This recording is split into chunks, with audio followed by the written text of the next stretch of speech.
Silicon Valley, technology, art, green, and sustainability.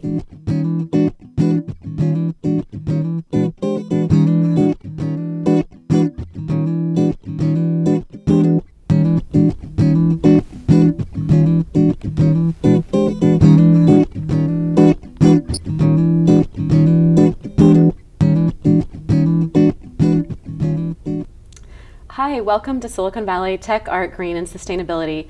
Today I have a gal who is the founder of Eucalyptus Magazine, and she's an innovator in this industry of green and sustainability. Michaela Marek, thank you for joining us. Thank you for having me. Thank you. You just started this magazine not too long ago. Tell the audience a little bit about what it is you're doing with the magazine and how it came about. Well, my publication is called Eucalyptus Magazine, and we started exactly a year ago, and we're celebrating our first anniversary. And we focus on health, wellness, and green living in Silicon Valley, and have the aspiration to expand to cover the whole San Francisco Bay Area. That's wonderful. So 1 year. 1 year. You're celebrating. You must be having a special event coming up for that then.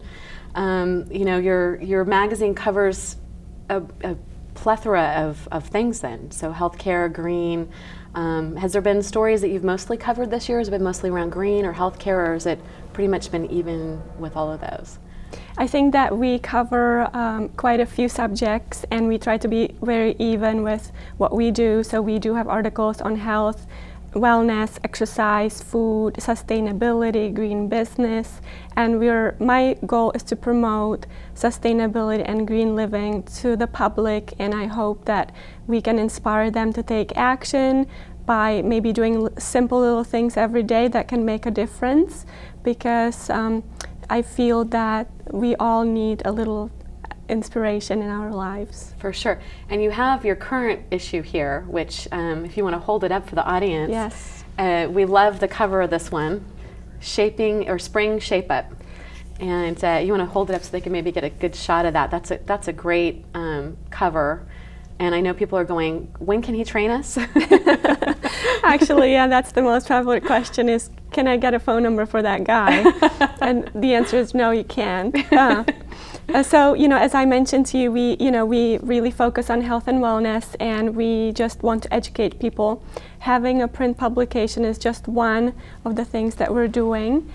We also hold monthly networking events, and we also have an online website now where we have a resource guide where businesses can list their business, and readers can find resources that will help them live healthy and eco-friendly lives. Well, your website's fabulous, and we'll come back to that in a minute.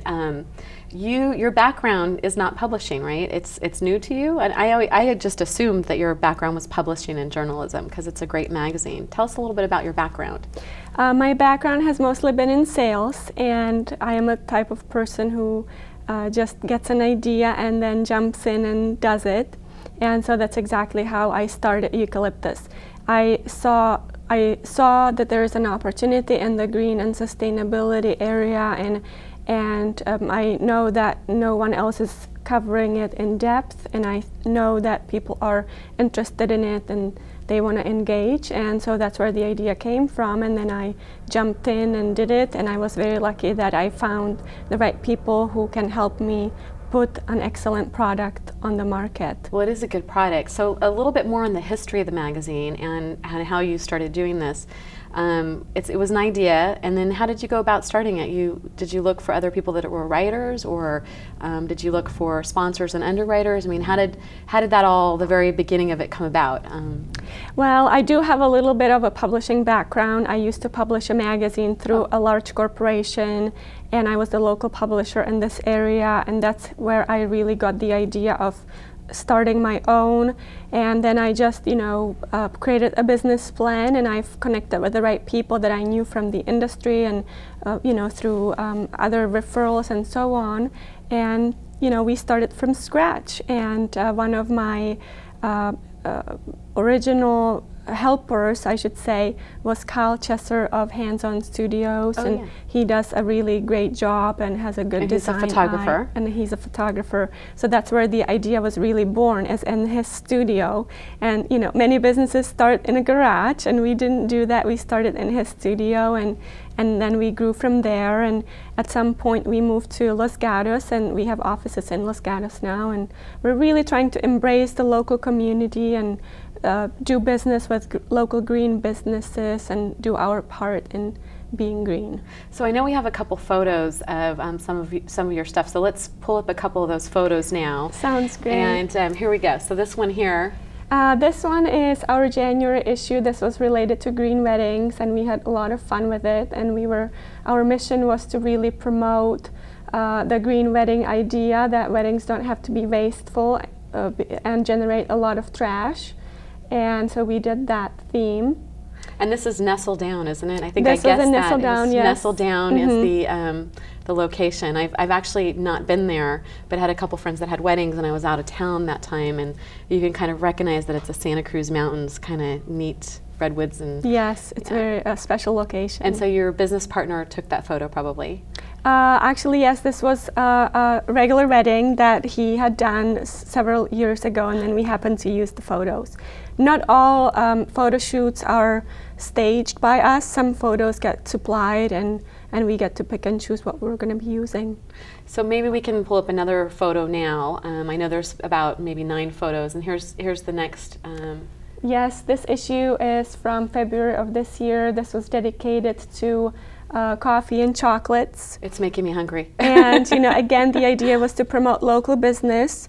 That maybe I wanted to motivate our readers in embracing and endorsing local business. So rather than maybe going to a large chain for coffee, they could maybe support the local business. And this was done at Barefoot Coffee, which is a certified green business here in San Jose, and they do artisan roasting and support farmers, and they just do a great job.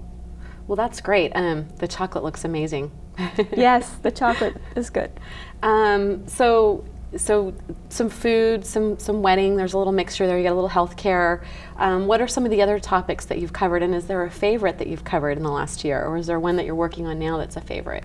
Well, we've covered a variety of them. We've done an issue on electric cars, and we had the Tesla motors on the cover, and that was an issue. And that's not you driving it. It's not me driving it, and unfortunately they didn't give me a car to take home. Darn. But we really try to promote alternative transportation and motivate people to use VTA and BART and look into carpooling and so on. It's a big category here in the Bay Area. There's several transportation incubators that have started up, and Tesla's part of them, one, and Club Autosport, and there's several of them. And there's a lot of people saying that Silicon Valley, they want it to be the next Detroit, but they want it to be the next green Detroit with clean energy cars and motorized bicycles and the charging station industry and all that. So it's pretty interesting. We'll see what happens in the next few years. Yeah, it's very timely.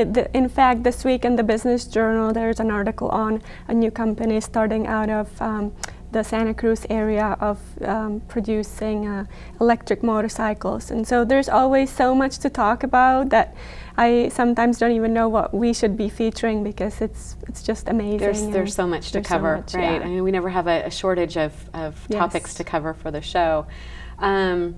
Let's see if we can pull up another photo now. And oh, this is cute. Oh yeah, that's our eco-friendly baby issue, and again we try to promote organic products and sustainable products for families.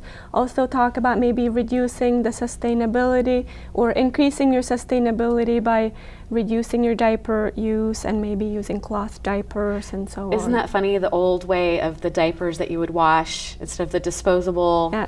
I don't know how many millions of pounds of trash go in from using the disposable diapers. And if we were just a little bit less lazy and washed more, it would actually be better for the environment. Well, my personal story is that I have a 3-year-old son now, and when he was first born, I did consider using cloth diapers, and I did that. And coincidentally, there was 6 friends that were pregnant at the same time. Oh my gosh. And so we all got 6 babies, and I was the only one using cloth diapers, and I was trying to convert them into, you know, being more sustainable and encourage them, because one baby can produce up to 2 tons of garbage just through diapers. So it's a really big issue, and sometimes I think that people are not aware of their choices. So we have to encourage them and educate them. And I guess the concern would be the rashes and what have you, that people think that the disposable ones may have ointments in them that will help from rashing from using regular cloth. And you know, the new